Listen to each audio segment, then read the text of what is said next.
بەناوی خی بەخشندەی بێهرەبان بینەرانی بەڕێز و خۆشەویست لە هەرکوێ یەگەن سڵاوی خی گەورەتان لێبێ. خۆشحاڵ و ئاسوودەم لە ئەڵلقەیەکی نوێی بەرنامەی باسوخواز بە دیداری ئەوەی عزیز و خۆشەویست شاد دەبمەوە لە باسخواسی ئەمڕۆماندا باز لە تێڕوانینی ئیسلام بۆ مافەکانی مرۆڤ دەگەین. دەی دیسەمبەری هەموو ساڵێک لە دوای ساڵی 1948ەوە نەتەوەی گرتووەکان بۆ ڕۆژی مافەکانی مرۆڤ یان بۆ ڕاگەیاندنی جارنامەی مافەکانی مرۆڤی داناوە و هەموو ساڵێ لە سەرانسەری جیهاندا ئەم یادە بە جۆرێ لە جۆرەکان دەکرێتەوە. دانانی جارنامەی مافەکانی مرۆڤ دوای جەنگی جیهانی دووەم دێت کە بەشێ لە مێژونووسان پێیان وایە هەردوو جەنگە جیهانیەکە نزیکەی 60 ملیۆن مرۆڤی کردوتە قوربانی و هیچ ماف و حقوقێکی بۆ مرۆڤەکان نەهێشتۆتەوە. ئیسلامی پیرۆز بەر لە 1400 ساڵ بەر لە ئێستا لە کاتی پەیدابوونیدا لە کاتی سەرهەڵدانیدا کاتێکەوە مرۆڤایەتی لە شەوەزەنگی تاریکی و نەفامیدا دەژیان و هیچ جۆرە مافێ بۆ مرۆڤەکان دانەنرابوو جگە لە بەشێکی کەمی ئاغا و دەسەڵاتدار و تاغوتەکانی سەردەم نەبێت. ئیسلامی پیرۆز چۆن توانی ماف بۆ بێمافەکان وەربگرێتەوە، چۆن توانی وا لە مرۆڤەکان بکە کە ئاشنایان بکاتەوە بە مافەکانی خۆیان. ئیسلامی پیرۆز چۆن مافەکان دابین دەکا و ئەو مافانە چین کە ئیسلامی پیرۆز ئەی بەخشێتە مرۆڤەکان و دواتریش دەبێتە دەستەبەرکەر یا پارێزەری ئەو مافانە. جیاوازی ئیسلامی پیرۆز لە تێڕوانینی بۆ مافەکانی مرۆڤ لەگەڵ جارنامەی مافەکانی مرۆڤ کە نەتەوە یەکگرتووەکان دانی پێداناوە لە چیدایە و چ بەراوردێک دەیانگرێتەوە. بۆ قسەکردنی زیاتر لەسەرم پرسە میوانداری زۆر بەڕێز مامۆستا دیار شێخ محەممەد مامۆستای زانکۆم کردو. مامۆستایان زۆر بەخێر بێ سوپاس بۆ ئامادە بوون. سەرەتا مامۆستا وەکو تعریف و پێناسە مافی مرۆڤ چییە و بە چ شتێک دەگوترێ مافی مرۆڤ؟ بسم الله الرحمن الرحيم الحمد لله رب العالمين وأصلي وأسلم على المبعوث رحمة للعالمين وهداية للحائرين سيدنا وحبيبنا وأستاذنا وعظيمنا وقائدنا وقدوتنا وأسوتنا ونبينا ورسولنا وكهفنا وكنفنا وسندنا ومعلمنا ومنقذنا ومرشدنا ومربينا وتاج رؤوسنا وقرة أعيننا وطب قلوبنا وحادي أرواحنا مولانا محمد وعلى آله وأصحابه وأحبابه وأتباعه وحزبه وجنده ومن اقتدى بهديه واستنى بسنته واقتفى أثره إلى يوم الدين. أما بعد دەستخۆشی لێکە بخوای تەعالی بخاتە میزانی حەسەناتەوە. مافەکانی مرۆڤ یعنی حقوق الئینسان ئەو مافانەیە کە خوای تەعالی بەیانی کردووە و پێغەمبەر صلی الله عليه وسلم ئیعلانی کردووە. ئەو ئەوامر و نەواهیەیە کە لە قورئانی پیرۆزە هاتووە کە دەربارەی ئینسان لە هەموو بوارەکانی ژیانیە هەر لە ئوسرەوە دەست پێ ئەکات هەتا حکومەت و حکومەتداری و دەسەڵات هەتا کاتی مردنی مافەکانی هەمووی بۆ بە تەفسیل پێغەمبەر صلی الله عليه وسلم باسی کردووە بە موجمل لە قورئانی پیرۆزە هاتووە. مافی مرۆڤ لای ئێمە ئەو ئەحکامە شەرعیانەیە کە هاتووەتە خوارەوە و دابەزیوە بۆ مامەڵەکردنی هەردوو ڕەگەزەکە بۆ مامەڵەکردنی مرۆڤ پێی لەسەر ئەرز و بۆ بە کەتەلۆکێک بۆی ئەو ئینسانە لەسەری بڕوات. ئەو مافانە هەچ کەسێ جێبەجێی کا و بێنێتە کایە و هەچ کەسێ بیپارێزێت ئەوە کۆمەڵگایەکی بەختەوەر ئەبینرێتەوە و هەست بە ئەمانەکەی تایە و هیچ زوڵم مستەمێک تایدا نابینی. بەڵێ مامۆستا قورئانی پیرۆز و فەرمودەکانی پێغەمبەری خوا وەکو دوو سەرچاوەی سەرەکی موسڵمانان یا سەرچاوەی سەرەکی ئیسلام باسییان لە حقوقی ئینسان کردووە و چ پێگە و ڕۆڵێکیان بەم باسە داوە. طبعا حقوقی ئینسان یاخود مافی مرۆڤ بەم مستەلەحە ئەمە يعني نەهاتووە يعني بۆ مستەلەحە وئینەما ئێمە لە کۆی شتەکان مافەکان هەمووی موجودە هەر هەموویەوەی کە غەرب ئیدعایەکە لە دوای ثەورەی فەڕەنسیەوە هاتوۆتە کایە بۆ ئەوەی مەسائلی کنیسە و شتیوان نەجاتدەن مەسەلەکە سیاسی و دینی بووە یعنی ئەم هینەیانێناوە جەناب ئاماژۆپەیە لە حەربی عالەمی یەکەم 8 ملیۆن و کەسر بە نەفسی لەحظە مردوون 25 ملیۆنیش برینار بوون لە جەنگی لە دووهەمیش تقریبا 52 ملیۆن کەس تیا چووە. ئەمە کوا مافی مرۆڤ ئەمە چ مافێکە یعنی ئیسلام هەمووی کۆکەرەوە لە کاتی پێغەمبەرەوە صلی الله عليه وسلم هەرتا لە ئەوەڵ ساڵیەوە هەرتا کاتی وەفاتی پێغەمبەر صلی الله عليه وسلم 23 ساڵ نییە تقریبا 1113 نەفەر کوژراوە بە موسڵمان و کافرەوە 1113 نەفەر وەکو عولەمای سیرە ئەفەرمون. فأم مصطلحي تازه بلام هموي لكتاب وسنة هاتوا أو دو سرچاوة قوريك بيغمر صلى الله عليه وسلم فرميه ما إن تمسك تركت فيكم ما إن تمسكتم بهما لن تضلوا بعدي أبدا كتاب الله وسنتي كتابي خوا وقرآني بيروز وسنتي بيغمر عليه الصلاة والسلام بتفصيل باسي حقوقي إنساني كردوه لو وكو لبيشوها وتم لبيناسكيا لهرج بواري كابي لهرج شوينة كابي أم إنسانة ما في هي أم إنسانة يعني هم واجباتي لسرة وهم حقوقي جهة فهج كاتي أويك لسريتي واجبة وفرمان أخوي جوروب يا غمر صلى الله عليه وسلم أمري كرد وجيب جاي كرد أو أبي أو ما فانيك هيتي بويدابين كريت شو ما في مادي به شو ما في معنوي به هرج ما في به هرج جوريك تو ناوينيت أو ما فانا ديارة بيت بوي مامۆستا ئەو مافانە کامانن یان بۆ منە ئیسلام ئەو مافانەی کە ناساندویەتی و پێشکەشی مرۆڤی کردوون کامانن و چ شتێک مەماڤ ئەناسێنێ بۆ مرۆڤ سەرەتا با لە دائیرە و بازنەی ماڵەوە دەست پێ بکەین پێوترێ ئوسرە بەڵێ ئەمە چەند کەسێکی تایە یەکێکی تایە ناوی طفلە مناڵ یەکێکی تایە ناوی زەوجە بەڵێ مرد یەکی تایە ناوی زەوجەیە خێزانەکەی هاوسەرەکەی ژنەکە یەکی تایە ناوی والدینە دایک و باوک ئەمە هەر لە نیتاقی ئوسرەیە ئەم مافانە هەمووی دیاری کراوە بۆ مناڵ خی پەروەردگار لە قورئانە باسی کردووە هەر لەو کاتێککە لەسکی دایکایەتی هەرتا ئەم کەسە ئەبێ بە ئەندامێکی کارا لەناو کۆمەڵگایە خی تەعالە بەیانی مافەکانی بۆ کردووە اینجا یتە سەر مافی زەوج لەسەر زەوجە مێرد لەسەر ژنەکەی مافی ژن لەسەر پیاو اینجا مافی هەردوو دایک و باوک ئەمانە لە نیتاقی چی پێوتری نیتاقی ئوسرە وەرە بۆ دەرەوە پێوترێ نیتاقی مجتەمع کۆمەڵگا لە کۆمەڵگایە چیە بینین لە کۆمەڵگایە دراوسەیە بینین لە کۆمەڵگایە صلەی ڕەحمە بینین خزم و کەس و کار لە کۆمەڵگایە برایەتی مسلمان ئەبینرێ ئینەمە المؤمنون ئیخوە ئەم ئوخوەتە حەق و مافەیە بەسەر یەکەوە بۆ نمونە لە بوخاری مسلم فەرمێ حق المسلم على المسلم 5 لە لەفظێکە حق المسلم على المسلم 6 ئیترەوە بە تەفسیل دوای لەوانەیە بێنینە سەر باسەکان اینجا یتە سەر چی یەیتە سەر هەر لە کۆمەڵگایە بمێنە وەرە بۆ ڕیعایەی ئەیتام مافی هەتیوەکان مافی بێباوکەکان اینجا وەرە بۆ مافی شیوخ و پەککەوتەکان اینجا وەرە بۆ مافی مەوتا مردووەکان کە ئەمە هەر لە نیتاقی کۆمەڵگایە اینجا سەرکەوە بۆ دائیرەیەکی کە پێوتێ دائیرەی حکومی دائیرەی حکومی چه حکومی شعبی بێ چه حکومی مرکزی بێ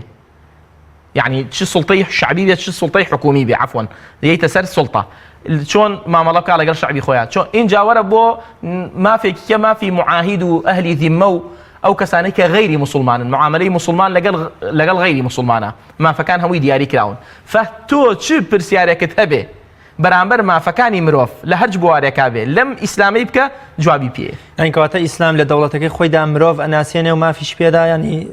سەیری ڕەنگ و ڕوخسار و ئایدۆلۆژیا و بیرباوەڕ ناکات قەت ئیسلام سەیری فکر و زمان و ڕەنگ و جنس ناکە ئیسلام سەیری ئینسان و مرۆڤ ئەکا بە شکل ینی بە ئینسانەتی خۆی چونکە قورئانە فەرمێ وەلەقەد کەڕەمنا بەنی ئادەمە تەکریمی کردووە خۆی ئەم ئینسانە بۆ تەکریمی بۆ ئەهلی تەکریمە لبري خوي تعالى ساحكي بو أو داناو إذ قال ربك للملائكة إني جاعل في الأرض خليفة أو خليفة ماتم هاتو سر أرس بو شي هاتو بو إعماري سر أرز هاتو بو عماري سر أرز بو يبي رازين توا بو يبي قرشين توا هم سر أرز وأويل سر أرز خلق كان أبي من باب بسبب أوي كس إدخالي سرور كما دليتو وتوج بهمان شيوا يعني سلسلة غير منقطعا وكو زنجير جواي وكو تسبيح جواين دس ما بدس يكويه هيج كسينيه قبل اجر سوره لخوم دوره ابدا شتيوانيه لدين الاسلام بلكو هرهم من دس ما بدس يكويه فام ما فاني كدياري كراوه همي بو تشيا همي بو ام انسان بريزيه بغض النظر عن دينه ومذهبه وانتمائه ولونه ولسانه ولغته وجنسه سيدي وانا ناكا اسلام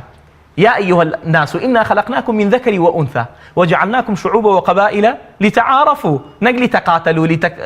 لتدابروا لتناجشوا أبدا لتعارفوا بو أويش أم خلقي بو دروس كردوا يسمى مجموعي لغي سرس زوي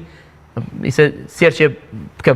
بحثي بك حود هزار أو اللغة لبيني لغة ولهجة حود هزار أو سيصطوا چواردەیە شتێکی وایە بینی لغە و لهجە ئەمە خوا دروستی کردو بۆ ئەوەی تعارف بۆ یەکتری بۆی عەزەمەتی خوا ومن آياته خلق السماوات والأرض واختلاف ألسنتكم وألوانكم خوای تعالی کاتێک کە ئەمەی دروستکەوەیەکێکە لە علامات و ئاەت و دەسەڵاتی خوای پەروەردگار جەل جەلاله فەمەی ئەمانە ئەم شکل و لەون و جیاوازی و پێست و ڕنگ و ئەمان ئیسلام نایخوێنێتەوە ئیسلام یەک شتە خوێنێتەوە كلكم لآدم وآدم من تراب هەمووتان بۆ ئادەمە گەڕێنەوە باوکمان ئادەم و دایکمان حەوایە مامۆستا زۆر جار بەشێ لە خەڵکی پێی وایە ئەوە ئیسلام نەک هەر مافی مرۆڤی نەناساندووە و پێشکەشی نەکردو نەیبەخشیوە بگرێت زۆر جار پێشێلکار و لە ناوبەری مافەکانی مرۆڤە ئەم قسەی لەکوێوە سەرچاوی گرتووە و هۆکاری ئەم قسەیە بۆ چیە گەڕێتەوە ئەم قسەیە لە ناحەزانی ئیسلامەوە لەو کەسانەی کە نەهاتوون دیراسەیەکی ئیسلام کەن دیراسەیەکی تعمقی تەفەحوسی تەمەحوسی کە بگەڕێن بە تەفتیشی کەن وەرن کتێبەکان سنەتەکان حەدیثەکان قورئانی پیرۆز جەولەیەکی تیا بکەن لە ئەلیفەوە تا یا لە فاتحەوە تا ناس لە ئەوەڵ هەتا ئاخر بزانن چۆن باسی کۆمەڵگا و مجتەمع و ئینسانەکات بە شێوازێکی گشتی بزانن پێغەمبەر صلی الله علیه وسلم چۆن باسی خەڵکەکانەکە بزانن پێغەمبەر صلی الله علیه وسلم چۆن باسی مەخلوقاتەکە بەعام ئافرەتێ چۆتە دۆزەخەوە لەبەر پشیلەیەک ئافرەتێ چۆتە بەهەشتەوە کە یەکێک لە بەغیەی بەنی ئیسرائیل بووە کە فاحیشە بووە ئافرەتەکە خراپ بووە بە بۆنەی سەقەت کەلبن إذ نزعت موقها پاتەکەی داکەند فسقط الكلب كواتا ديني أما باسكات يعني أويك وباسيكات وليكيات وكإسلام ما في مروف في شيلكات هو ناحزة أو يا ناحزة جاهلة لم دو أنا درناتشي أجر جاهل به أو معذورة أجر ناحزيش به دعاء هدايتي بوكي زۆر باش مامۆستا لە وەرگرتنی بیر و باوەڕە ئیسلامی پیرۆز چۆن ماڤەداتە مرۆڤەکان وەکو وتمان لە کۆمەڵگەیە ئیسلام تێڕوانینی هەیە بۆ هەموو هەڵگری ئاینەکان بەڵام چۆن ئەم مافیان ئەپارێزێت کە هەموو مرۆڤێ ئازادە لەوەی کە ئاینی خۆی هەبێ و پەرستش و عیبادەتی خۆی ئەنجام بدە هەموو مرۆڤێک متى استعبدتم الناس وقد ولدتهم أمهاتهم أحرارا قولي عمر رضي الله عنه أو نطاقي شيء بس كان نطاقي كويلاتية كويلاتي نیە لە ئیسلام بەڵکو ئیسلام هەوڵی داوە فەک و ڕەقەبەی کردووە فەک و ڕەقەبە یعنی ملەکان بکەرەوە زنجیرەکان بکەرەوە خەڵکەکە ئازاد کە بۆی بە ئازادی خواپەرستێ چی ئێوێ دا بە هەوسی خۆی بێ ئەبەدەن لا إكراه في الدين قد تبين الرشد من الغي فمن يكفر بالطاغوت ويؤمن بالله فقد استمسك بالعروة الوثقى لا انفصام لها وإنا أو إياكم لعلى هدى أو في ضلال مبين وإنك آياتك أفرميت إنك لا تهدي من أحببت ولكن الله يهدي من يشاء خوي تعالى فمن شاء فليؤمن ومن شاء فليكفر خوي تعالى فرمي إن هديناه النجدين خوي تعالى فرمي إن هديناه السبيل إما شاكرا وإما كفورا فأبدا إسلام بزور خلقنا يعني برودين بلكو إسلام دور رجي بوداناوي رجيك بيوتري رجي خير رجي بيوتري رجي شر كنجديني بيوتري هاد وجورتين الرز لمروفينا وأخوا عقلي بيداوا بو أوي خوي اختيار بكات خوي اختياري چی ايوه خوي اختياري بكات حرية فكر حريتي فكر حريتي دربرين امانه لاسلام باس کراوە بەڵام بۆچی پاش چرخی خولەفای ڕاشیدین ئیدی ئەمانە نابینین جۆرە لە پێشێلکردنی ئەم حڕیەی فکر و وەرگرتنی دین و کۆمەڵێشتی دیکە تەنانە حل لە ناو مسلمانانە کە گروپێ دروزە بێ ئیتی دەزەکەنە یەکتر و کوشتن و خوێنێک هەڵەسێکە بەڵێ ئەوە ئەگەڕێتەوە بۆ ئیجتیهاداتی خەڵک ئەوە غەڵەتەکە هەڵەی ئینسانە هەڵەی ئیسلام نییە هەڵەی قورئان نییە هەڵەی سنەتی پێغەمبەر نییە عەلەیهی سەڵاتو وەسەلام هەڵەی تەفسیری سنەتی پێغەمبەر عەلەیهی سەڵاتو وەسەلام هەڵەی ئەقلەکانە با ئەو کەسانەی کە باسی تاریخمان بۆکەن تاریخ لەسەر ئیسلام ناکەوێت تاریخە مێژووە خەڵکێ کردوێتی لە نزیک و لە دوور لە كون ولا تازة أو عقلياته هي أو جورا دير كدنا هي أو جورا يعني ما ملا كدنا هي لقل مقابلة يسيش لولاتي أمريكا جیاوازیە لە بینی سپیبێز و ڕەشپێستە ئەو بۆ کەس باسی ناکە ئیسەی چەند ساڵە حربێ لە بینی ئەمریکا و کوبایە بۆ کەس باسی ناکە ئەم مەسئلەیە هینیان یعنی لکاندویانە بە ئیسلامەوە ئەیانەوێت شەئنی ئیسلام کەم بکەنەوە بەڵام خابووە خەسیر و ناتوانن چونکە ئیسلام 1400 ساڵە بەلبەلەی ناوەتەوە یەک کەس ناتوانێت هیچ دروستکە لەسەر ئیسلام. مامۆستا یا موسڵمان بە یا شەڕم لەگەڵا بکە یا جزیە بدە ئەم سێشتە بۆ بەرامبەر ئاینێکی دیکە کوا چ ڕۆڵ و پێگەیەک بۆ مافی مرۆڤ دانراوە بالعکسەوە قیمەی مافی مرۆڤە یعنی تۆ سێشتت خستۆتە بەردەست مرۆڤێکەوە ئەبێ یەکێکیان قبول بەڵێ شار بێ حاکم نییە کاتێک کە من لە مەدینەیا بووم کاتێک کە من لە مەکەیا بووم تۆ دەرتەکردم تۆ ئەسڵەن نەتێژ بانگ بدەم تۆ زمانتە بڕیم بەڵام من ئەوە ناکەم من ئەڵێم وەرە با بە تەنزیم بژین دستوریە دانێم لە 41 بەند پێگاتووە نزیکی دە 12 بەندی باسی یەهودە لەهم ما لنا وعليهم ما علينا ئەمە ئەوان وایان ناوت بەڵام پێغەمبەر صلی الله عليه وسلم کاتێک کە ئەمەی داناوە کە ئیسە تەفسیراتی هەندێک تەفسیراتی غەریبەکەن بۆ جزیە و نازانم چی جزیە قورئان باسی کردووە قاتیل خوای گەورە حتى يعطوا الجزية عن يد وهم صاغرون ئەوە قورئان باسی کردووە ئیتر چۆن ئەمە جمهوری زانایان ئەوە باسەکە بەڵام حتى جزیەکەیش کە ئەیدەن لە قیمەی عەدالەتایە بۆ ئەوەی کاتێک کە هەیەتی و کاتێک کە ئەتوانێ جزیە بدا یا بە حکومەت سەرفەکە بۆ براکانی خۆ حکومەت هەڵی ناگرێ حکومەتی ویلایەتی ئیسلامی هەڵی نایخاتە گیرفانی خۆی بەڵکو سەرفەکەتەوە بۆ عامی خەڵکەکە بۆ خەڵکەکان هەر بۆ کاتێ موسڵمان زەکاتی لەسەر نییە مسلمان خمسی لەسەر نییە لە حربا لە کنوز و مەسائلانە خەراجی لەسەر نییە هەمووی عینی شتە یعنی فەوەیش مەسئلەی حکومەتە مەسئلەی ئیسە زەریبە کە هەیە ئیسلام و ناو ئیسلام خوێنێتەوە هەمووی سەواسیە فەم مەسئلەیە نابێ بە علامەتێک لەسەر ئیسلام بەڵکو ئەوە قیمەی مافی مرۆڤە چۆن مافەکان ئەپارێزە ئیسلامی پیرۆز کاتێک کە مافێ دەدا بە من و تۆ یان دەیبەخشێ بە هاو ئاینێکی دیکە بە هەر کەسێک چۆن دوایش دەستەبەر و پارێزەری مافەکانە قورئانی پیرۆز لە کتێبێکایە من و تۆ جێبەجێیەکەین تەطبیقیەکەین تەنفیذیەکەین قورئانی پیرۆزەوە نییە خۆی بێتە جواب ئەوەیە کە من و تۆ ببین بە محامێکی باش محامێکی عادل بۆی قەزیەکە بە جوانی بگەێنین ئەم مافانەی کە دانراوە هەمووی بۆ ئەوەیە کە ئێمە بپارێزێ نەک ئێمە مافەکان بپارێزین بەڵکو پاراستنی ئێمە بۆ مافەکان پاراستنە بۆ خودی خۆمان بۆ ذاتی خۆمان بۆ قیامەتی خۆمان بۆ مستقبلی خۆمان بۆ ئەمنی مجتەمەعمان بۆ ئەمنی ذاتیمان ئەمنی سربمان سرب یعنی ئوسرە ئەمانە ئەم پارێز کە مافەکانە پارێزی خۆت پاراستووە عایلەی خۆت پاراستووە ئیسلام ئەفەرمێت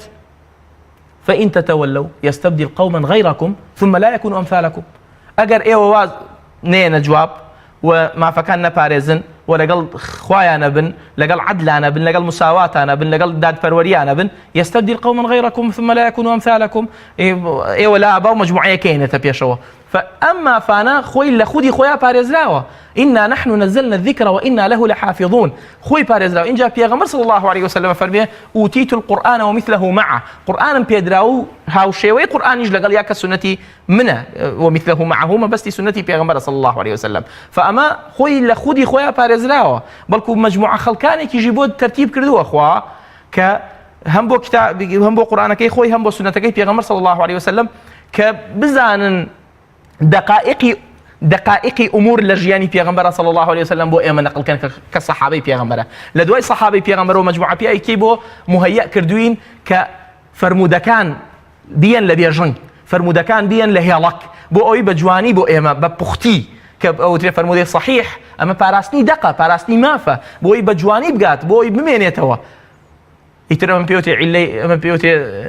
علال الرجال من بيوتي علم الرجال اما بيوتي نازانم جرح و تعديل امانه هموي بو باراستني او مافانه ك پیغمبر صلى الله عليه وسلم باسی کردووە فما فكان بخودي خوي پارێزراوە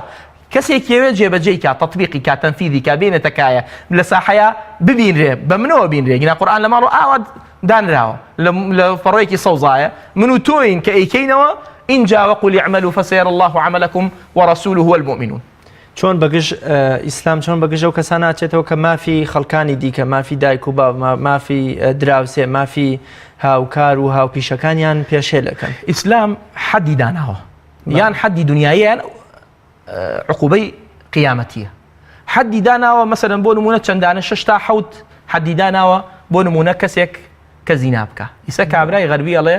ئەوەی کە زینا بکە بۆ نمونە ئێمە سجنیەکەین ئێمە حەل نییە زیناکردن کاتێک کە قورئان جلدی دانا کاتێک کە قورئان جلدی داناوە و پێغەمبەر صلی الله علیه و سلم ڕەجمی داناوە ئین کان خلافەیە لە بینی مەسەلەی ئەو ڕەجمەیە لەگەڵ عولەمای معاصرین لەگەڵ قودامەیە ئەمە دانراوە بۆچی دانراوە بۆ ئەوەی کە کۆمەلگا لە ئەمان نابژی بۆ ئەوەی کە فاحشە لە کۆمەلگا ڕاستە ئەم کەسە حڕە بەڵام ئەم کەسە حڕە شتێکی ناشەرعی کردووە لە مجتەمەعی منە کابرا جگەرەیە کێشێ ئەڵێ من حڕم بەڵام ڕاستەکەی حڕە من حەزەکەم هەوایەکی سڵاف هەڵمژم بۆچی دووکەڵەکەی تۆ هەڵمژم کابرا ئاواکە کێشە بە دەمی یەکێکە ئەڵێ من حڕم ئاخر حڕ نیت دەمی من لە دوای دەستی تۆ کێشەو بەدەممە فەئەم مەسئەلانە یان قەتل قتل كابرا يكيك كوجي كات السجن إسلام داينا قصاصي دانا ولكم في القصاص حياة يا أولي الألباب حياة يعني زندوبونوا يعني جياني تيايا أما بو أوي ببي بعبرات دزيا كادس يبرن بو دس يبرن اليد الأمينة الثمينة دستي كأمين كأمين به قرانا إن خانت خانت طواو أجر خيانتي كرت ليه كيتو بو أوي همو دقيقة دس يبرن بعبرات هم بو خوي چونك مشتكي ظاهرية هم بو دراوسيكي بو هاو بيشكي بو هاو ريكي بو اشتيوانا كات إسلام داينا وكسيك للرجل رجيت يتريو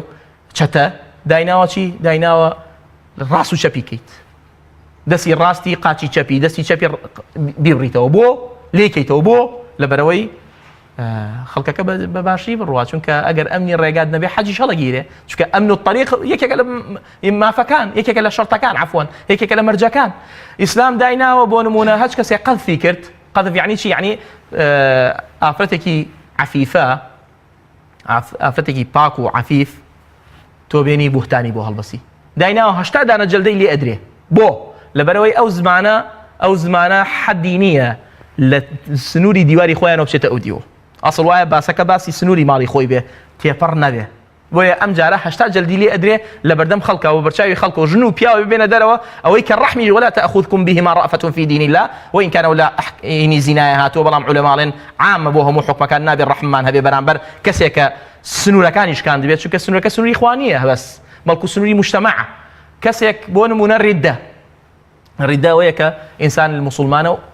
بەگدانێ و ئەگرێتە دواوە ئەمە خلافی تایە لە بینی زانایان مثلا معاصرین هەندێکیان ئەڵێن نییە وەکو علوانی و مستەفا زەڵمی و ئەمانە مەجموعەیەکیان بەڕەحمەت بن ئەفەرمون ئەو حکمە نییە بەڵام مەجموعەیەکی ئەڵێن هەیە بۆ ئەوەلەن ئێمە 1000 کەسین وانە کەسێک یەتە ناومان نەنامەمان بۆ نردووە نە هیچمان بۆ نە بە زۆر هێ ناومانە خۆی ئەڵێ ئەوە من هاتمە ناوتان بەڵێ بەسەر چاو ئێمە بین بەچەند هەبین بە 1001 نەفەر شەوکەت و قووەت پەیاکەین شەوکەت و قووەت ئیتر خۆمان بە پاڵەوان نەزانین چونکە لە پڕا 10 کەس هات لە پڕا 20 کەس هات زۆرە بینیتر خاستن گەنج ئەگەر گەنج بێ و ئەگەر بەهیمەت و بە هەڵمەت بێ مثلا ئەڵێن چەندین وەڵا 1100 وەڵا لەناو شەڕ 100 ئەڵێ بەخوا تاقەتمان نییە بابا ئێمە خۆمان بۆ بێین بەکوش ئەگەڕێمە دواوە من ئەڵێن نە ئەم جاراوەی تیان نییە نەخێر ئەم جارە یعنی فأمانة دان راو أم حد الدنيا يانا همي بو پارێزگاریە لە مافەکانی مرۆڤ بۆ ئەوەی مرۆڤ بەباشی بژی بۆ ئەوەی مرۆڤ لە ئەم نابێ لە ژیانێکی خۆش بڕێتە سەر حیاتێکی یعنی بە بەختەوەری بچێتە سەر کە ئەوانە بینێ ئیتر شتەکان بن لای مافی تۆ ئەپارێزێ مافی منە پارێزێ مافی دراوسەکەی پارێزێ لە مافی مرۆڤەشەوە کۆمەڵگە لە گەڕە لاو ژێ و لە بێسەر و بەرەی و لە یەکتر چەوسانەوە ڕزگارەکە ئەکید ئیتر تەواو بێسەر و بێبەری نامێنێ هەمووی ئەگەڕێنەوە بۆچی بۆ حکمێک کە ئەو حکمە ئەحمە و مەحموود داینەناوە ئەو حکمە الله دایناوە کە ئەحمە و مەحموودی دروست کردووە خۆی ژێزانێت چی باشە و چی باش نییە هەرچی قانون و دەساتیری ئەرض هەیە هەمووی 10 ساڵ جارێ 20 ساڵ جارێ قوربان زۆر بڕوا بۆ قەرنێ جارێ 100 ساڵ جارێ تازەکردنەوەیەوێ تەنانەت بەس قورئانە تازەکردنەوەی ناوێ صالحە بەڵکو مصلحە نەک صالحە مصلحە بۆ هەموو زەمانێ هەموو مەکانێ هەموو حاڵێ بۆ هەموو زاتێ هەموو نەفرێک بۆ هەموو شوێنێک بۆ هەموو کەسێک لە چی شوێنێکا بێت لە چی کارێکا بێت ئەو قورئانە صالح و مصلحە بۆ ئەو زاتە ئەم حەدە دنیایانە خوای تەعالی دایناوە بۆ پارێزگاری لە مافی مرۆڤ اینجا دوای ئەوە ئەگەر ئەوە لایکە نیەتی عقوبەتی ئاخرەتی داناوە عقوبەت چییە؟ ئێمە بیدا عقوبەتەکان مجرد لە حەدیث و لە ئاەتایی بینینەوە خوای گەورە تهدید و وعیدی هەیە جل جلاله ئەڵێ غەیبەت مەکە چونکە غەیبەت لە قیامەتە بە مفلیسی ئەدێنێ تۆ الله جاء بصلاة وصيام وصدقة وقد شتم هذا وضرب هذا وأكل مال هذا لويدا تعداي لو كرت جنيه بودا مالي أي خوارت إيه شيء ما خوي تعالى مفلسة تو أو كسا خدي أو كسا إيمان فيه أهلا وسهلا إيمان فيه نية لقيامته إن شاء الله يكتر يدينينه فأما يان ما فيك يان حدك دنيايا یان عقوبەیەکی ئاخرەت مامۆستا جیاوازی لە نێوان مسلمانێک و غەیرە مسلمانێک بۆ نمونە عەرەبێک و کوردێک سپی پێستێک و ڕەش پێستێکدا هەیە لە ئیسلامدا لە چۆنێتی دابەشکردنی مافەکاندا وەکو ئەو جیاوازیە لە چیە بەدەر لە بیر و باوەڕ لە وەرگرتنی مافەکانە لە قەزیەی سیاسی و ئیجتیماعی و کۆمەڵشتی دیکەدا مرۆڤەکان هەمویان یەکسانن لە دایرەی ئیسلامە هەر نێرینەیەک کە پێوتێن نێرینە ئیتر ئەسیەوەی بێ ئەفریقی بێ ئەوروپی بێ یەک مافی هەیە و یەک واجبی لەسەر شانە ئەگەر ئافرەتە بە هەمان شێوە بەڵکو ئەو کەسەی کە هەندێ مەسائل نازانێ مسائل خوای تعالى تخفيفي كردو چونکە بۆ يريد الله بكم اليسر ولا يريد بكم العسر يريد الله ليخفف عنكم تخفيف وخلق الانسان ضعيفا تخفيفي على سرتان کەسێک ئۆروپیە تازە بێ و مسلمان زۆر لەو مەسائلانەی خوا بۆ اختصار کردووە عربی نازانێ کێشەی نییە فاتحە نازانێت فێر بێت فاتحە فێرە بێش ئەو نەبوەستێ لای حەنەفیەکانەوە بەقەدەر فاتحەیەک بۆستێ ئەمانە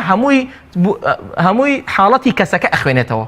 بۆ لەبەرەوەی ضروریەت اقتیزا ئەکات کە ئەم کەسە ئەم حکمەی لەسەر نەبێ جا تێبگەلێم ئەڵێم غەیری عەرەب خوام تخفيفي كدولا لسري اجينا وكو مافو وكو واجبات نفسي مافو نفسي واجبه لسري هيج فرق يجنيه نا لون نا لغه نا زمان نا جنس نا دموچاو هيج وانا ناخو الاسلام ناخوين ريتو او اخوين ريتو كساياتيكه انسانكه ايتر اما عراقيه اما افغانيه اما نازم هالشي هي كيشيني اسلام بەڵێ مامەسە لە جارنامەی گردردونی مافەکانی مرۆڤدا بۆ منە پۆلیس و یاسا ئەبنە پارێزەری ئەو مافانە یان بۆ منەگە یەکێ مافیەکێکی دیکە پێشێل بکە ئەمان بە گژی ئەچنەوە لە ئیسلامدا کێ پارێزەری مافەکانە لە کاتێک ئایسە بۆ من دەوڵەتی ئیسلامی نییە سوپای ئیسلامی نییە و دەوڵەتێک نییە بە ناوی دەوڵەتی ئیسلامی و کێ پارێزەری ئەم مافانەیە تەنها ویژدان و عقوبەی قیامەتیە کە ئەبێتە هۆکاری ئەوەی کە مرۆڤەکان ستەم لە یەکتر نەکەن و مافیەکتر پێشێل نەکەن یان شتی دیکەیە لە کاتێکە ئەم دوو مرۆڤە بۆ چارەسەرکردنی کێشەکان بۆ منە پەنا بۆ یاسا و بۆ پۆلیس نەبن خۆی لای ئێمە هەچ کەسێ شریعەتی ئیسلام تەطبیق کات و جێبەجێی کات پێویستی نە بە کەسە حیمایەتی بکە نە بە کەسە حرەسیاتی بگرێ محمد رسول الله صلى الله عليه وسلم حصرا لەگەڵ چوار خەلیفەکان حیمایەیان نەبووە حصرا ئیمامی عەلی وتیانەوە بۆ حیمایە دانانی یا عەلی فەرمووی بابە حیمایەة المرء أجله حیمایەتی من ئەجەلەکەم ئەم با ئیتر حیمایەتم بۆ چییە حصرا ئەو چوار خەلیفەیە لەگەڵ پێغەمبەر صلی الله عليه وسلم حیمایەتیان نەبووە بەڵام هەلە هەندێک جارە حیمایەتی پێغەمبەریان کردووە صلی الله عليه وسلم وەکو سەحابە نەک پێغەمبەر صلی الله عليه وسلم خۆی ئەمری کرد بێ هەندێک جار سعدی کوڕی بێ وەقاص بۆ نمونە حیمایەتی پێغەمبەری کردووە ئەفەرمێ من وێسام لەبەر دەرگاکەیە حتى سمعت غطيطه حتى وام لێ هات گوێم لە پرخەی پێغەمبەر بوو صلی الله عليه وسلم وإن كان پرخەی پێغەمبەر خلافی لەسەر ئایا و پێغەمبەر صلی الله عليه وسلم خەوتووە یان نەخەوت چونکە لە حەدیثێکە ئەفەرمێ من بە چاو بە خەبەرم بەدڵ بە خەبەرم بە چاو خەوتووم صلى الله عليه وسلم مەبەستم چییە مەبەستم ئەوەیە هەچ کەسێ شریعەت دەقەکان نەسەکان نەسی صحیح لەگەڵ عەقلی سەریحە جێبەجێ کرا تەنفیذ کرا هیچ کەسێک پێویستی پێی نییە تۆ نە حیمایەتیت بکرێ نە کێشەت هەیە نە حرەسیاتت بکەن نەبچی بۆ محکەمە بەڵام لە کاتێکا کە موشکیلەش ڕوو ئەدات محکەمە و قازیمان هەیە شتەکانە چنە بەردەستی ئەو چونکە هەر لە کاتی هەر لە دوای پێغەمبەر صلی الله عليه وسلم کە خلافەی ڕاشیدە دروستە بێ لە زمانەی ئیمامی عومەرە قازی دروستە بێ مثلا قازی هەیە لە کاتی ئەبوو بەکری سیدیقە قوزات هەیە بەڵکو پێغەمبەر صلی الله عليه وسلم فەرمێ أقضاهم علي خوي كلمة قاضي لزاري في غمبره هاتوا صلى الله عليه وسلم فمسألة قضاوته حكومته أما مهمة أبيها به وأوي كسيك إما علين تا أتوانيت خود مخ بر أو مسائلنا أوي كلا سرت جيبجيك وكبر زكي بانان بويدرشو هم لا إخوان روسبيد هم لا مجتمعاته سوين بسرت أخوان أجر وانبو أم جارنا خير إما أبي نلتجئ إلى المحكمة نلتجئ إلى القانون بو أويتو بيت محاسبة بكري بقدر أو تاوانەی خۆت سزا وەرگری ئەمە ئەوەی کەیسەی بینین مەسەلەن ئەوە لە محکەمەکانە ئەوە زیاتر قوانینی بڵێن یان قانونی فەڕەنسیە یان پورتوغالی ئەوەی کە هاتووە مەسەلەن خۆ ئیش بە قورئان ناکەن بە قورئان و سونەی پێغەمبەر صلی الله عليه وسلم إلا لە مەسائلی ئەحوال شەخصیانە بێ مەسائلی نیکاح و طلاق و ئەم مەسەلانە فهەموو کەسێک لە ماڵی خۆیەوە لە شوێنی خۆیەوە مافەکان پارێزراوە پێویستی بە حرەسیات نییە و پێویستی بە حیمایەتی بەڵام لە هەمان کاتە واجبی سەرشانی وڵاتە کە ئیستا دایانناوە بۆ هەموو هەزار کەسێک پۆلیسێکی هەبێ هەموو هەزار کەسێ ئیستا خلافەکەی بەغا لەگەڵ کوردستانە ئەوەیە ئەمەڵێ 250,000 هەیە ئەوەڵێ نەخێر ئەبێ 45 تا 50,000 بێ بۆ چونکە لە مافە دەولیەکان دایانناوە هەموو هەزار کەسێک یەک شورتەیان بەسە بەڵام جاری وە مجتمعی وا هەیە هەموو گەڕەکێک محەممەدێکێوێ صلی الله عليه وسلم هەموو گەڕەکێ پێغەمبەرێکێوێ هەموو گەڕەکێ دوو حرەسێ حرەسێوێ بۆ لەبەرەوەی ئەم گەڕەکە ئەم مجتمعە ئەم کۆمەلگایە لەسەر ئیسلام پەروەدە نەبوون لسر فطرته فطرة الله التي فطر الناس عليها لا تبديل لخلق الله ذلك الدين القيم لا آدم هرتا خاتم هرتا قيامت يك ديني هي إخوة إن الدين عند الله الإسلام إسلام أويك خود تسليمي أو أكيك درستي كردويت سباسي إسلامك إما مكان باسي ديني مسيح مكان ديني يهود مكان شو كهمويا الأنبياء إخوة ودينهم واحد حديث مسلمة أنبياء بيغمبران بران يك دينيان هي ويش ديني إسلام أو كخوار رازي بو خوي هل بجيره كأفرمي اليوم أكملت لكم دينكم وأتممت عليكم نعمتي ورضيت لكم الإسلام دينا طبعا فأم إسلام هاش كسي بويتو روجانا حفجار صلاة المستقيمة خويني لفاتحة روجانا لبينش فرزكايا صلاة مستقيم بوي مستقيمانة بالروي بۆی ڕێک بڕۆی لار نەبیت ئەو کاشەی ماڵەوە کە دروست دەکرێ بە جوانی دروست دەکرێ بەس حیفە ساحی ماڵەکە لارە قبول ناکە وەسای کاشیەکە بەلاری بۆی دانێ بەس خۆی زۆر لارە ئەمە ئیسلام بڵێ چی ئەمە ئەم کەسە پەروەردە نەبووە تربیەتی وەرنەگرتووە لە ئیسلام بانوێژیشکە وئین صەلا وئین صامە وئین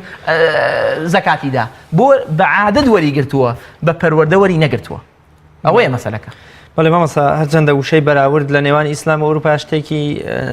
نامەعقول و نادروستە بەڵام بە قیاس مع فوارق نەکفانێ بە وشەی جیاوازی بەکاربێنین ئیسلامی پیرۆز و ئەوروپا یان بۆ منە نەتەوە یەکگرتووەکان ئەمریکا غەرب بە شێوەیەکی گشتی تێڕوانینیان بۆ مافەکانی مرۆڤ ئەو باسی ئیسلاممان کە بزانین ئەوروپا چی ئەڵێوە لە چه خاڵێکا لەگەڵ ئیسلامە یەکەگرنەوە و ئیسلام و غەرب لە چه خاڵێکا هاوبەشن خۆی من خود وەکو خۆم ئیطلاعم نییە بەسەر مافەکانی غەربە بەڵام ئەوەی کە غەرب ئیدعایەکە ئێمە پێش 1400 ساڵ بۆمان بەیان کراوە ئەوەی غەرب ئیدعایەکە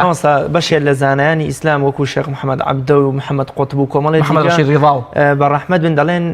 ئەوروپا زۆر ئاقلان توانیوێتی کرۆک و مۆخی ئیسلام بۆ خۆی بەرێ و ئێسقانەکەی بۆ ئێمە هێشتۆتەوە کە کۆمەڵشتی لاوەکین پێت وانێت لە وەرگرتنی مافەکانی مرۆڤیشە ئەوروپا ئەوانەی کە زۆر لەگەڵ ئیسلامە گونجاون هەمووی ئیسلامە بردوێتی بۆ خۆی هەر هەمووی من پێتەڵم ئەوەی کە ئەو باسیەکە ئیستا ئەوە یعنی ناوکەکەی لە گیرفانی ئێمایە پێش 1400 ساڵ باس کراوە فهر قسەکەی جەنابتە و قسەی ئەو پیاوە بەڕێزانەیە کە لە ئیسلامەوە وەریان گرتووە ئیسە پێمانە فرۆشتنەوە بۆ لەبەرەوەی ئێمە مەحامێکی فاشل بووین ئێمە کەسێکی نەفامووین بەرامبەر دینەکەمان ئێمە نەمانتوانی حملی ئەو ئەمانە ثەقیلە بکەین إنا عرضنا الأمانة على السماوات والأرض والجبال فأبين أن يحملنها وأشفقن منها فحملها الإنسان إنه كان ظلوما جهولا خواش آياتي أداك الظلوم جهول بو هج كسي الظلوم أبي عدول به جهول أبي عالم به أبي عادل به عالم به إن جاءتواني أمانتك هالقرية كأهل ما نقرت غربتي وهي أونين كاكا من إسفادة لقرآنك إيوا أكم بويا محمد عبدو برحمة به هو الأصلا محمد عبدو أنك عبده محمد عبدو كواب زان والله أعلم وفاة 1901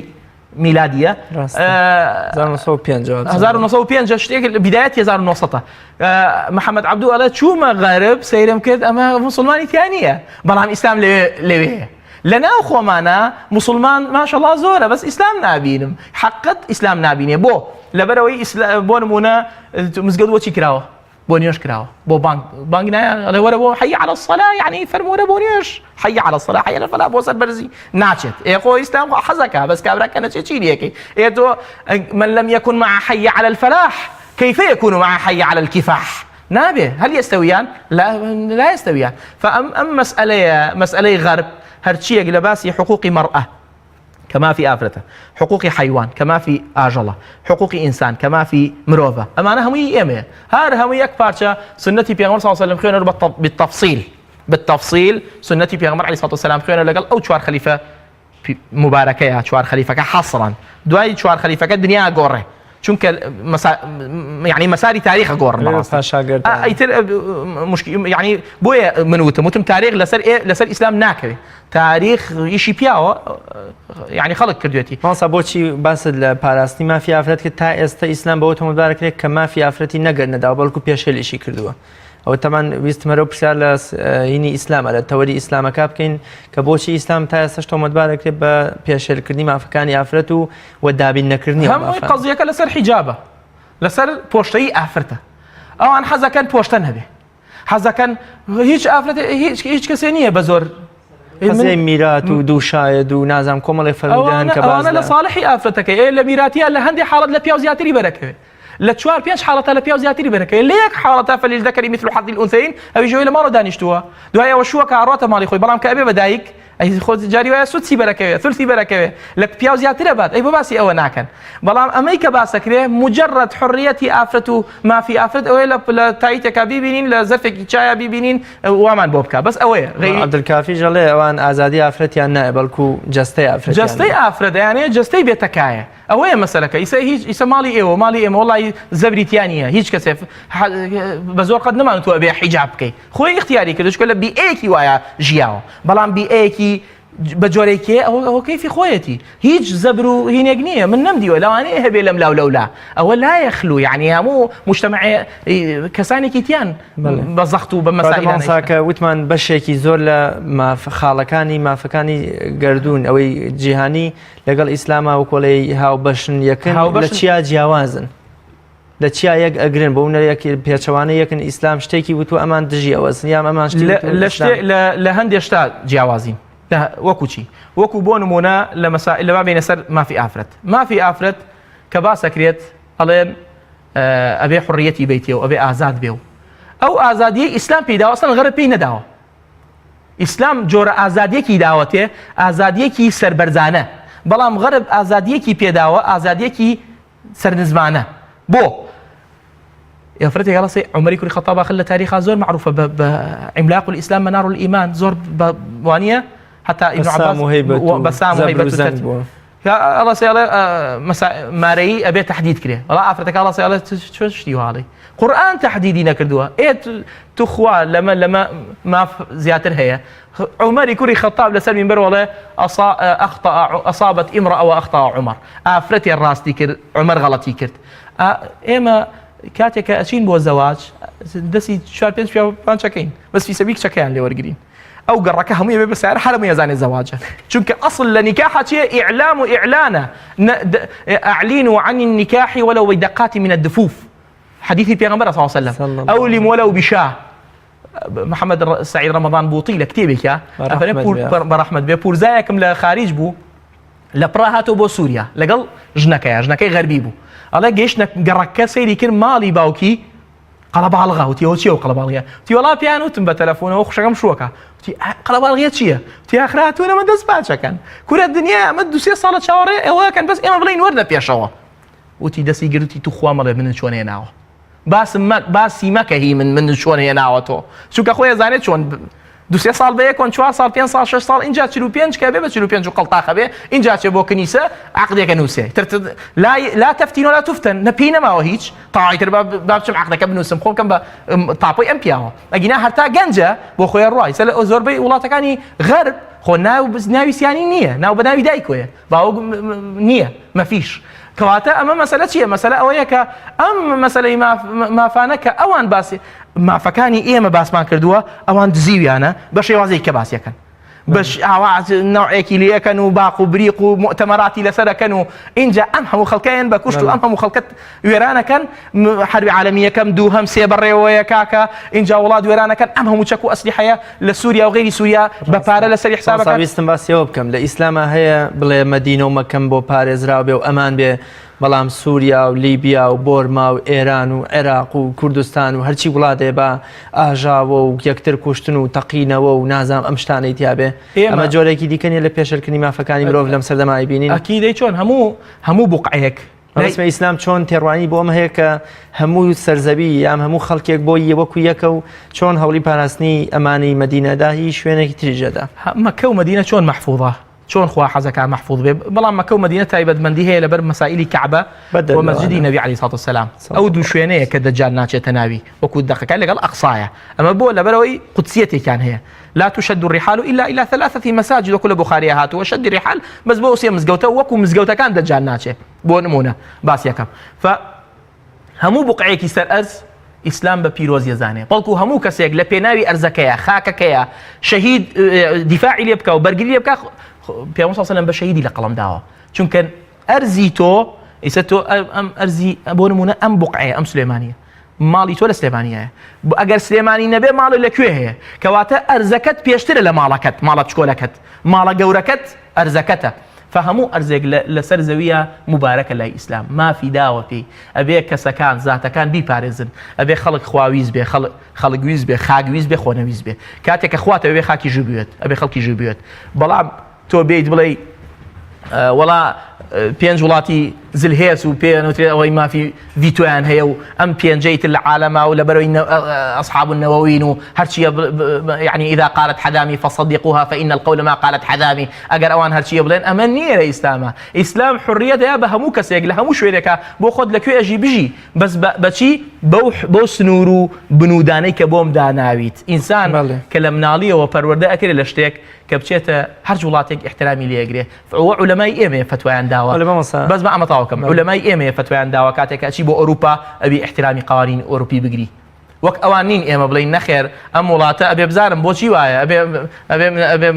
بەناوی داعش و ناوی نازان چیەوە مەحفی کەمەوە ئەبێ وێرانی کەم نە بەڵکو عولەمای ئێمەڵێنە کە چوویتە وڵاتی ئەمریکا ئەبێ احترام چونکە ئەمریکا نەیناردووە بەدواتە خۆت چووی بۆ ئەمریکا فەبێ قانونی ئەمریکی قانونی نەرویجی قانونی سویدی هەچ قانونێک هەیە تۆ بێ وەکو چاوەکانی بیپارێزی بەڵام ئەوان ئەوەیان نییە ماکیاڤیلی ئەڵێ بۆ گەیشتن بە ئامانج هەموو شێوازێکی کار ڕەوایە وەک وڵێت چی وەسیلەیە بەکارێنی بەس بگەرە ئامانجەکەی خۆت ئەمەش جۆرێکی دیکە نییە لەو پێشێلکردنی مافەوە ئیسلامی پیرۆز چۆن وا ئەکا کە تۆ لەسەر حسابی خەڵکی دیکە نەگەیت ئامانجەکەی تکرارکردەوە بۆ گەیشتن بە ئامانجی خۆت هەموو شێوازێکی کار ڕەوایە یعنی الغایة تبرر الوسیلة ئەوانیە ئەوە لە ئیسلامە جێ نابێتەوە ئەوە نابێت ئینسان ئەم فەلسەفەیەشی کە جۆرج بۆش وەچی دکتاتۆری ئەوروپا ئەمە فەلسەفەی دیکتاتۆر و زاڵم و سەبکارەکانن ئێمە لە ئیسلامە ئەو مصطلحاتانە زۆر عیب باس کرێ ئەمە دائیمەن ئیسلام دژی وەستاوە بەرامبەری وەستاوە بەسێت چۆن ڕێزی تۆ ئەپارێزێک کە من تۆ نەکەم پرد بۆ گەیشتنە بۆ پەڕینەوە بۆ ئەوەی کە بگەمە ئامانجی خۆم آخر تۆ کە هەموو شتێک لای تۆ بۆ ئەوەی بگەیتە هەدەفی خۆت حەڵال بێ و بیکەیت ئیتر مافی من چۆنە پارێزێ بەڵام ئیسلام وا ناڵێ ئیسلام ئەڵێ مافی هەموو شخصێ پارێزراوە ئیسلام ئەڵێ لە هەدم الکعبەتی لە هەدم الکعبە شۆفڵێ بەرە کعبە بڕوخێنە ئەهوەن عند الله من قتل امرئ مسلم زۆر باشترە زۆر ئاسان زۆر ئەهوەنترە لەوەی مسلمانێک بکوژی مسلمانێک بەڵکو پێغەمبەر صلی الله علیه و سلم فەرمێ هەچ کەسێ معاهیدێ بکوژێ معاهیدێک ئەمەنەهو تأميني بكات معاهدة لدرجاتها معاهد يعني غير مسلمان يد الله ما صار رياض فلان كس من دخيل ملايته الله فإن قتله فأنا بريء من القاتل وإن كان المقتول كافرا حديث بخاري لتاريخ الكبير يا نبيتي أفرمي هش كسي أو معاهدة بكوجه معاهد كبجواز هاتو تجوره تو خلاص يكوجي أفرمي من بريء من قاتلك أجر مقتولكش كافر به أما إنسان بارز أما إنسان باسي إنسان المسلم من سلم الناس من لسانه للفظ حديثك واهاتوا خير الناس أنفعهم للناس طاو ناس همي ناس بويا قرآنش آخر سورة بناس ختمي كردوا قل أعوذ برب الناس كواتا أم ناسا همو ما ندسمان بيكوية أو نية كغير مسلمان بو بشتيتيكم لا ينهاكم الله عن الذين لم يقاتلوكم ولم يخرجوكم من دياركم أن تبروهم وتقسطوا إليهم إن الله يحب المقسطين أو كسيك أزيت النادا وزدنا وسي وبرامبرد ناقري أو لا ينهاكم الله أخوانا هلينا نهيتان لنا كابشن يارمتيبا تبروا إليهم وتقسطوا إليهم داد فرور بن لقليانا يارمتيان بدن مامۆستا پێت وانییە بانگەشەی ئیسلامی پیرۆز بۆ مافەکانی مرۆڤ هەمان فەرموودەی لە ئاستی کۆمەڵا بەسەرا تەطبیقەکرێت کە ئەفەرمێت چیت بۆ خۆت پێخۆشە با بۆ بەدەر لە موسڵمان بۆ خەڵکی تریشت پێخۆش بێ لە ئەوروپایە دیموکراسیەکی جوانەیە مافی مرۆڤەیە بەڵام بۆ خۆیان هەتا بۆ منە لە چەند ڕۆژی پێشوە ئیدارەی ترامپ لە 10 مانگدا بای 49 ملیار دۆلار چەکی فرۆشتوە بە وڵاتان لە کاتێکا خۆی لەوە چە فیشەکێکی تیان نەتەقێنرابێ ساڵی 2010 لە نەرویج کە گەورەترین بەرەمێنەری چەکی چەکە گەورەترین جۆر یان بڕی چەکی فرۆشتوە لە کاتێکا یەک فیشەک لە نەرویجا تەقێنراوە ئەویش لە دەست پۆلیسێ دەرچووە پێچەوانەی ئیسلام بانگەشەی ئیسلام بۆ مافەکانی مرۆڤ لەگەڵ ئەوروپا ئەوەیە کە ئەوەی بۆ خۆی پێخۆشە بۆ خەڵکی تری پێخۆشە بەڵام ئەوروپا پێچەوانەوە نییە کۆمەڵگای غەربی هەڵوەشاوە کۆمەڵگای ئەم وڵاتە ئیسلامیانە يشتا اتزاني هي متزنا يشتا براتي كان ما لا يؤمن احدكم حتى يحب لاخيه ما يحب لنفسه اما له مو اوروبا نايدوزيتو همو اوروبا بقرا يكي نيا چايك بوكره همو اوروبا بقرا اگر پارو پينوي كي نيا ئەڵێ ئەوە مافی لای حکومەتە بڕۆ لای حکومەت تا ئەگەیتە لای حکومەت لەوانەیە بە شەل و کوێری بگەیتە لای حکومەت بۆ نمونە بەڵام لێرەوە نییە لێرە کوام دەرگا لێڵێ حازرم سعات دوی شەو دراوسەکە با بۆ سەقانە حازرە ئەوە نییە کۆمەلگایان هەڵوەشاوە کۆمەلگایان نەماوە ئەم خەڵکە کە ڕوویتیەکە لە ناچاریە هەندێکی زۆر لە ناچاریە فەقیرە چی بکە نە ئیش نەکار نەکاسبی نەپارە نەپار و هیچی نییە نەکاسە نەقا هیچ شتێکی نییە مفلیس الجەیب مفلیس الفکر هیچی پێ نییە فبالتالي الله بابچم بۆ خارج یەکی ناخۆ خارج شامی شەریف نییە بالعکس ئینسان لەوێ ئەوە ئەمرید ئەوە مثلثە خۆی ئەم سێ گۆشەکە ئەو نەتێنێ هەتا ئیقامەیەک تێنێ دوای 3-4 ساڵ اینجا دوای ئەو تااقەتی نامێنێ ئەو خەنە شوێنێکە ئەوکەی شوێن ئەوکەی ئیشە یەک ڕۆژ ئیش دەکەی لە ئەوروپا پێت و دیارە ئێرە وانە ئێرە هێشتا برا هەیە سیلەی ڕەحم هەیە دراوسێ هەیە دڵتێنەوە هیچی بۆ نەکەن دڵتێنەوە ئەلەن سەبرێ هەبێ ئەو معنەویاتی بەرزەکەنەوە لەوێ ئەوەش نییە دراوسێ لەگەڵ دراوسێ و مەسائلانە ئەو قانون جوانی کە لەناو ئیسلامە هەیە بەرامبەر کۆمەلگا بەرامبەر لا يؤمن أحدكم حتى يحب لأخيه ما يحب لنفسه چونکە پێغەمبەر فەرموویەتی بل كونوا عباد الله إخوانا بەرامبەر خوا عەبد بن بۆ یەکتری ئیخوان بن جا من فای چییە هەر بۆ خۆم هەر خۆخۆر بم هەر بۆ نمونەم ئەنانی بم ئەنانی ئەنا لە ئیبلیسەوە هاتووە یەکەم کەس کەوتی ئەنا خير منه خلقتني من نار وخلقته من طين بەڵام یەکسەر ئادەم دوعای کرد بە ربنا ظلمنا جمع ئینسان دائما لەگەڵ جەمع بێ لەگەڵ کۆمەلگایە بێ لەگەڵ مجتەمع بێ دراوسێ دەست بە دەست یەکەوە بێت دائما تەوقەی گێرە ئەو تەوقەیە زۆر مهمە دڵی لەگەڵا بێ کە تەوقە کرد دڵتان حرەکە بکا بە یەکەوە تەو ئیبتیسامە بۆ ئەوەی ئەم کۆمەلگایە ئەمە هەمووی مافە ئیپارێزیت بۆ ئەوەی کە ماوەسا ڕیاز کاتێکە بەدەمەوە پێکەنێ تەواو کەوتی سەلام عەلەیکوم یعنی ئاشتیم پێ شەڕم پێ نییە یەک پارچەم لە سەلام یەک پارچە شەڕم پێ نییە من عیلاقەی شەڕم نییە کەوتوە السلام عەلەیکوم ورحمة الله بۆی پێغەمبەر صلی الله علیه و سلم وتیان أي الإسلام خير فرموي أن تطعم الطعام و لقل إطعامي طعامك سلام بكي على من عرفت ومن لم تعرف سلامي لي بكي لويك إناسي تنايناسي أما بو شيء بو برو يعني برو كومالغا بري بر عالمي ملكوتي آسماني برزيان كيتوا روحيان شاد كيتوا بختور بن سعادة أجينا مسائل ماديات وشد إنسان بختور ناكا وما رأيت ولم أرى للناس جمع مال وكو شاعر له سعادة لجمع مالانية وإنما لشيايا ولكن التقي هو السعيد إنساني متقي إنسان كلا قال خوايا به بيجيك هبه لنيوان خوي خوايا هو سعيد وقته زۆر باش مامۆستا کۆتا پرسیارم لە ئیسلامی پیرۆزە منداڵ لە سکی دایکیدا مافیە لە جارنامەی مافەکانی مرۆڤ لە نەتەوە یەکگرتووەکان لە باربردنی مناڵ شتێکە ینی هیچ باسی لێوە نەکراوە لە ئەوروپا شابین تەنانەت لە کتێبێکا خوێندمەوە کە باز لە چەرمەسەری و نەهامەتی فەیلسوفەکانەکە بەسەر کۆمەڵگەی ئەوروپیە کە بە یەک قسەی ئەرستۆ کە ئەڵێ مانەوە بۆ بەهێزەکانە بە یەک شەو ڕۆژ یان لە ماوەیەکی کەمدا 10 ملیۆن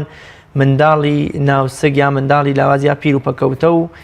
کەم ئەندام و خاوەن پێداویستی لە ناو بران ئەم جیاوازیە ئیسلامی پیرۆز چۆن ئەم مافەی دابین کردووە و ئەوروپا چۆن کوێرە لە ئازدەوەی کە منداڵێک زۆرجار لە 7 مانگی لە 6 مانگی لە 8 مانگی تەمەنیایەتی لە سکی دایکیا و لەبار ئەبرێ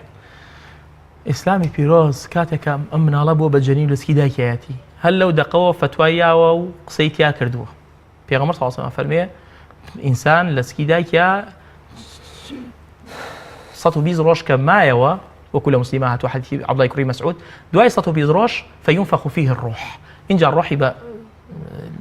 يعني الروح ببراكره إن جاء ما فكاني بود بينكره هي الرزق يش على سيداك ياتي رزقك كي بود أبيد كراوة أجرك كي بود أن راوة أشقي أم سعيد بود أن راوة أما إن جاء أما كان صو بيست أما فتوى كان فتوى دوم بنجاو دور روش فتوى شافعي مذهب كان لا هرتا بنجاو دور روش بوي هي كسيك بيش بنجاو دور روش منال لباربا أويش بتشي سنورداریان کردووە سنوردارەکە چییە ئەبێ ئەنواع و ئەشکال مەرجیان بۆ داناوە ئەبێ مەسەرەن زەرەری هەبێت ئەبێ بە ئیتیفاقی دایک و باوک بێ ئەبێ ئیتر سنوردار ئەگینا هەر ئەو لەحزەی کە زانرا کە بۆ بەجەنین بۆ بە مناڵ لەسکی دایکێتی ئیسلام ئەی پارێزێ مەحفوظیەکە بۆ کەسێک نییە تعدای لێ بکە کەس هەتا پێغەمبەر صلی الله علیه و سلم کاتێکە جیهادیانە کرد دائیمەن ئەیوو ئافرەتی حامل ئامان ئاگاتان لێ بێ ئافرەتی حامل شەیخ عجوز ئەمانەت ڕێزی تایبەتیان هەیە خەلیفەکان دوای پێغەمبەر صلی الله علیه و سلم 4 خەلیفەکە هەمان قسەیان دووبارە ئەکردەوە فمناڵ وەکو لە بیدایەتەوە وتم لە سکی دایکەوە مافی بۆ دانراوە هەتا بێ بە ئەندامێکی کاران لەناو کۆمەڵگایە هەتا بێ بە عوضویەکی فعال لەناو کۆمەڵگایە ئەوروپاویان نییە اینجا ئەم ئیسلامە تزوج الودود الولود العودة للفظك يعني إسلام تزوجوا تكاثروا فإني مباهم بكم الأمم يوم القيامة أما بو لبروي أمة زياد به مجموعي أمة زياد به إني مباهم بكم الأمم يوم القيامة القيامة مباهاة بيواكب فأما فانا أما بحلقية وابزام كوتاينايت شو كما فكاني مرۆڤ لە ئیسلامە زۆر بە شێوازێکی تەفسیل باس کراوە لەوانەیە هەر مافێک حەڵقەیەکی بێ مامۆستاگەن زۆر سپاس دەکەم و خۆی گەورە پاداشتی بەخێر داتەوە مێدام شتێکمان وت پێ کە جێی ڕەزامەندی بینەرانی بیسەران بێ زۆر سپاس بینەرانی بەڕێز و خۆشەویست زۆر سپاس بۆ ئێوەی عەزیزی شتا بەیگەشتنەوەی تر بەخوای گەورە مێرەبانتان ئەسپێرم خوازان لەگەڵ